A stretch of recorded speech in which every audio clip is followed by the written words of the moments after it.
Assalamualaikum warahmatullahi wabarakatuh. Apa kabar soleha? Ya, kembali lagi bersama Ustaz Jaya. Kita akan membahas kembali ya tentang pelajaran sejarah kebudayaan Islam atau SKI kelas 5. Ya, pelajaran kedua ya. Kita masih di pelajaran kedua, sebab-sebab terjadinya Fatu Mekah ya. Kemarin kita sudah membahas tentang peristiwa Hudaybiyah, terus kesepakatan perjanjian Hudaybiyah. Sekarang kita akan membahas pengaruh perjanjian Hudaybiyah. Pengaruh perjanjian Hudaybiyah terhadap perkembangan Islam dan terhadap kaum kafir Quraisy. Ya, terjadi perjanjian ini kita tahu ya, terjadi pada akhir tahun 6 Hijriah.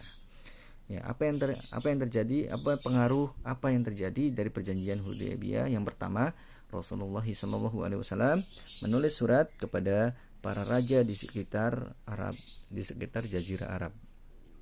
Ya, surat Rasulullah SAW itu ditunjukkan kepada Raja Mesir. Raja Mesir ini bernama Kaukis. Berikutnya ada Raja Persia. Raja Persia ini bernama Kisra. Ada Raja Romawi. Raja Romawi ini bernama Heraklius, serta pemimpin kaum di Bahrain, Al-Muzir bin Sawa, pemimpin kaum Damaksus, Al-Haris bin Abu Syam Al-Ghazani, dan lainnya ya. Jadi dari pengaruh ini Rasulullah bisa menyampaikan dakwanya melalui surat-surat ya, menyebarkan agama Islam melalui dakwanya tentunya ya. Mengajak para raja-raja untuk memeluk Islam, Raja Mesir, Raja Persia, Raja Romawi, dan raja-raja lainnya ya. Yang kedua, pengaruh perjanjian ini beberapa panglima kafir Quraisy ya, beberapa panglima ini berbondong-bondong untuk memeluk agama Islam karena mengakui bahwa agama Islam ini benar. Akhirnya mereka berbondong-bondong, salah satunya Khalid bin Walid, Amr bin As, terus Utsman bin Talha. Ya, mereka berbondong-bondong memeluk agama Islam karena ketika adanya perjanjian Hudaybiyah ini tidak ada peperangan lagi. Akhirnya mereka mencari-cari kebenaran dan Islamlah merupakan agama yang benar. Mereka berbondong-bondong memeluk agama Islam. Pengaruh dari perjanjian Hudaybiyah yang terakhir, yang ketiga ini, bagi kaum kafir Quraisy tentunya perjanjian ini malah sangat merugikan mereka ya. Di antara mereka rugi dan dalam hal perdagangan. Saudagar Quraisy merasa rugi dengan adanya perjanjian ini. Ya, akhirnya mereka sangat menyesal ya dengan adanya perjanjian ini. Mereka tidak laku lagi hasil jualan mereka karena justru pedagang-pedagang yang dari kaum muslimin lah yang sangat diminati karena menerapkan sikap kejujuran. Ya, selanjutnya hikmah dari peristiwa perjanjian Hudaybiyah. Hikmahnya apa? Yang pertama, kaum kafir Quraisy mengakui kedudukan kaum muslimin, mengakui bahwa Rasulullah SAW merupakan seorang nabi, mengakui bahwa agama Islam ini agama kaum muslimin. Yang kedua, hikmahnya apa? Perjanjian Hudaybiyah ini memberikan jaminan tentunya keamanan dan ketenangan karena dalam 10 tahun ini tidak ada peperangan bagi kaum muslimin maupun kaum kafir Quraisy, tidak ada peperangan ya.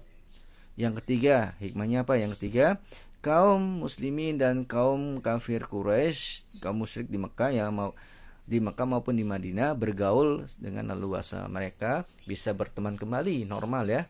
Bisa bergaul, bisa berdagang, bisa berusaha bersama. Ya, karena tidak ada peperangan lagi ya, mereka bisa bergaul leluasa. Yang keempat, dari masa-masa perdamaian ini banyak memberikan kesempatan ya bagi kaum kafir Quraisy untuk mengenal agama Islam. Akhirnya banyak dari mereka yang berbondong-bondong ya memeluk agama Islam. Yaitu salah satunya tadi ya, para panglima perang. Ya. Para panglima perangnya siapa? Khalid bin Walid, Amr bin As, Utsman bin Talha. Yang terakhir ya, hikmah dari peristiwa perjanjian ini, yang terakhir ya, orang-orang yang lemah ya, tentu para budak yang memeluk Islam di kota Mekah mulai berani sekarang menampakkan keislamannya secara terang-terangan ya. Ketika mereka dulu memeluk Islam dulu sembunyi-sembunyi, sekarang mereka semakin berani ya karena Islam sudah diakui. Oke, lanjut ke ini hikmahnya ya. Rangkuman dari bab 2 ini, bab 2 tentang sebab-sebab terjadinya Fatuh Mekah, sebelum terjadinya Fatuh Mekah ya. Ya, ini latar belakangnya terjadinya perjanjian Hudaybiyah. Kita tahu ya peristiwanya, karena Utsman bin Affan ditahan oleh kaum kafir Quraisy. Yang kedua, ada peristiwa yaitu Baitul Ridwan, ya ini sumpah setiap para sahabat di bawah sebuah pohon dekat Mekah kepada Allah, kepada Rasulnya, untuk memerangi kaum kafir Quraisy hingga titik darah penghabisan, hingga membuat nyali kaum kafir Quraisy ini ciut ya. Yang berikutnya, utusan kaum kafir Quraisy ketika terjadinya perjanjian Hudaybiyah, kaum kafir Quraisy mengutus Suhail bin Amr. Sedang kaum muslimin langsung ya dipimpin oleh Rasulullah SAW sendiri ya ketika melakukan perjanjian Hudaybiyah. Terus perjanjian Hudaybiyah ini banyak menguntungkan tentunya kaum muslimin, salah satunya kebebasan ya bagi kaum muslimin untuk menyampaikan, mendakwakan agama Islam ke seluruh jazirah Arab, ke seluruh penjuru negeri Arabnya. Itu ya hikmahnya. Mudah-mudahan kita bisa bisa memahami tentunya, bisa mengetahui, bisa memahami dan mengetahui peristiwa sejarah dari sebab-sebab terjadinya Fatuh Makkah, karena sejarah ini benar-benar terjadi dan dirasakan langsung oleh baginda Rasulullah SAW. Mudah-mudahan kita bisa mengambil hikmahnya dari peristiwa ini. Itu saja dari Ustaz Jaya, kurang lebihnya mohon maaf. Ya Ustaz Jaya akhiri, billahi taufik walhidayah. Wassalamualaikum warahmatullahi wabarakatuh.